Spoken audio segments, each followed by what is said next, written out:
Assembly budget اجلاس ہنگامہ خیز رہے گا۔ گورنر کے خطبے سے جمعرات یعنی کل سے ہوگا آغاز۔ کانگریس و BRS ایک دوسرے کو گھیرنے کی تیاری میں۔ آبپاشی پروجیکٹ ضمانتوں پر عمل پر مباحث کا امکان۔ لوک سبھا چناؤ سے قبل عوامی تائید کی مساعی۔ تلنگانہ قانون ساز اسمبلی کا کل 8 فروری سے شروع ہونے والا بجٹ اجلاس ہنگامہ خیز ثابت ہوگا۔ برسر اقتدار کانگریس اور اہم اپوزیشن BRS نے حکومت کے پہلے بجٹ سیشن میں ایک دوسرے کو گھیرنے کی تمام تر تیاریاں مکمل کر لی ہے اور کئی اہم مسائل پر ایوان میں گرما گرم مباحث کا امکان ہے۔ بجٹ سیشن کا 8 فروری 11:30 بجے دن آغاز ہوگا اور governor Telangana doctor T Soundara Rajan assembly اور کونسل کے مشترکہ اجلاس سے خطاب کریں گی۔ گورنر کے خطبے کو ریاستی کابینہ نے منظوری دے دی ہے اور گزشتہ تجربے کی بنیاد پر گورنر کے خطبے میں سابق حکومت کو تنقید کا نشانہ بنائے جانے کی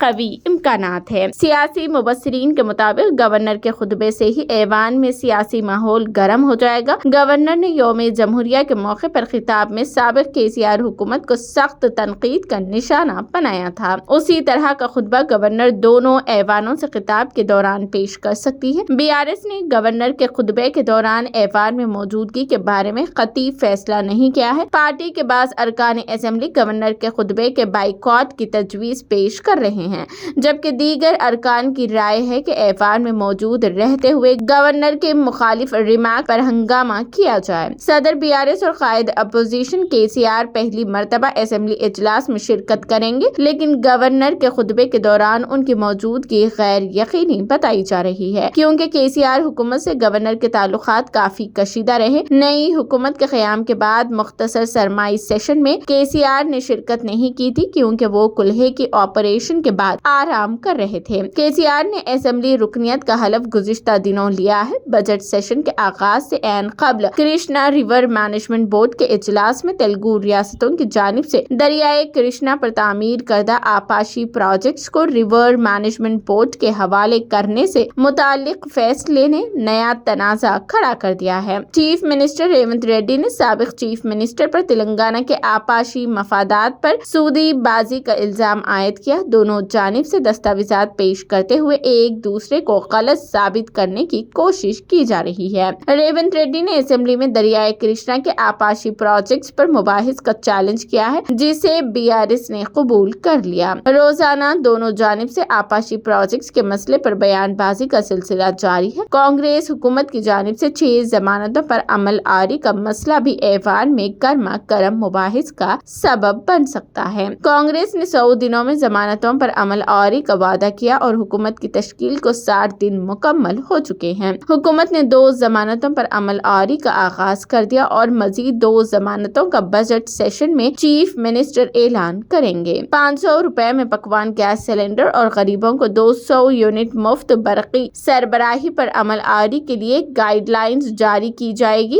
BRS نے ضمانتوں پر عمل شروع نہ ہونے کے لیے حکومت کو گھیرنے کی تیاری کر لی ہے۔ BRS قائدین کے خلاف مقدمات کو بھی اپوزیشن تنقید کا نشانہ بنا سکتا ہے۔ اب جبکہ لوک سبھا انتخابات قریب ہے، اجلاس میں کانگریس اور BRS ایک دوسرے کے خلاف محاذ آرائی کے ذریعے عوامی ہمدردی حاصل کرنے کی کوشش کر رہے ہیں۔ 119 رکنی اسمبلی میں کانگریس 64 ارکان کے ساتھ اکثریت میں ہے۔ حلیف CPI کا ایک رکن ہے۔ BJP 8 اور مجلس 8 ارکان کے ساتھ اپوزیشن میں دوسرے اور تیسرے مقام پر ہے۔ بجٹ سیشن کے دوران BJP اور مجلس کی حکمت عملی پر مبصرین کی نظریں رہے گی۔ گزشتہ معیار میں مجلس نے BRS کی حلیف کا رول ادا کیا تھا، لیکن اب تبدیل شدہ حالات میں مجلس کے موقف پر عوام کی نظریں ظاہر ہے۔